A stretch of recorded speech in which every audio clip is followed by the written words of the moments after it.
4 tahun. Itulah waktu yang secara ideal diberikan universitas untuk menyelesaikan pendidikan sarjana. Tetapi bagi sebagian mahasiswa, 4 tahun berubah menjadi 5, 6, bahkan 7 tahun. Yang menarik, banyak dari mereka bukan mahasiswa yang malas. Sebagian bahkan memiliki IPK yang tinggi. Lalu pertanyaannya, mengapa banyak mahasiswa tidak lulus tepat waktu?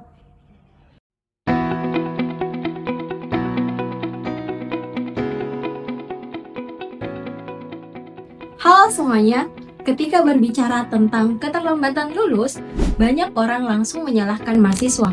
Padahal, para peneliti pendidikan tinggi telah mengkaji persoalan ini selama 10 tahun.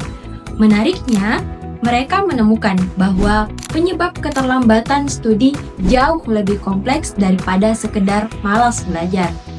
Hari ini, kita akan melihatnya berdasarkan hasil penelitian, bukan sekedar opini. Pada tahun 1975, pakar pendidikan tinggi Vincent Tinto menerbitkan penelitian berjudul Dropout from Higher Education: A Theoretical Synthesis of Recent Research. Dalam penelitian tersebut, Tinto menjelaskan bahwa keberhasilan mahasiswa menyelesaikan kuliah dipengaruhi oleh dua hal, yaitu integrasi akademik dan integrasi sosial. Integrasi akademik berarti mahasiswa mampu mengikuti proses belajar dengan baik. Sedangkan integrasi sosial berarti mahasiswa merasa menjadi bagian dari lingkungan kampus. Ketika dua hal ini tidak terbentuk, risiko keterlambatan bahkan putus kuliah menjadi jauh lebih besar. Bayangkan, ada dua mahasiswa yang memulai kuliah pada hari yang sama. Mahasiswa pertama mengikuti hampir semua organisasi, tetapi tidak pernah memiliki rencana akademik. Ia baru memikirkan skripsi ketika memasuki semester 8. Mahasiswa kedua tidak selalu menjadi yang paling pintar di kelas. Namun, sejak semester 4, ia mulai membaca jurnal, mengenal dosen, dan mencari topik penelitian yang diminati. Ketika memasuki semester akhir, mahasiswa kedua justru lebih siap menyelesaikan skripsinya. Yang membedakan mereka bukan kecerdasan, melainkan arah yang jelas sejak awal. Hal ini diperkuat oleh penelitian Corinne Suhré, Ellen Johnson, dan Marjolaine Ronbeck pada tahun 2007 mengenai faktor-faktor yang mempengaruhi ketepatan waktu kelulusan mahasiswa. Mereka menemukan bahwa mahasiswa yang memiliki tujuan akademik yang jelas sejak awal cenderung mampu menyelesaikan studi lebih cepat. Ketika seseorang mengetahui kemana ia akan melangkah, keputusan-keputusan kecil seperti memilih organisasi, magang, hingga topik penelitian menjadi jauh lebih terarah. Tetapi, memiliki tujuan saja ternyata belum cukup. Pada tahun 2010, Henry Smith bersama timnya menerbitkan penelitian di jurnal Higher Education yang melibatkan hampir 14.000 mahasiswa. Hasilnya menunjukkan bahwa salah satu faktor yang paling menentukan keberhasilan studi adalah self-study, yaitu waktu yang secara sadar digunakan mahasiswa untuk belajar sendiri di luar kelas.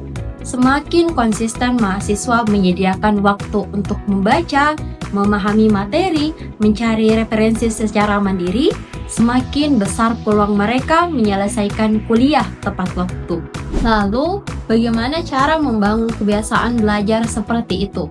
Pada tahun 2002, psikologi pendidikan Barry J. Zimmerman memperkenalkan konsep self-regulated learning melalui artikelnya Becoming a Self-Regulated Learner, an Overview.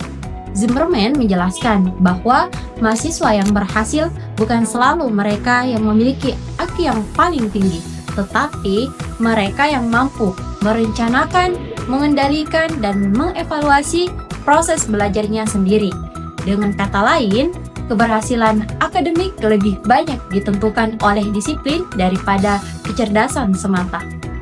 Menariknya, meskipun penelitian-penelitian tersebut dilakukan oleh peneliti yang berbeda, Pada tahun yang berbeda, bahkan di negara yang berbeda, semuanya mengarah pada kesimpulan yang hampir sama. Mahasiswa yang berhasil menyelesaikan kuliah tepat waktu bukan hanya mereka yang cerdas.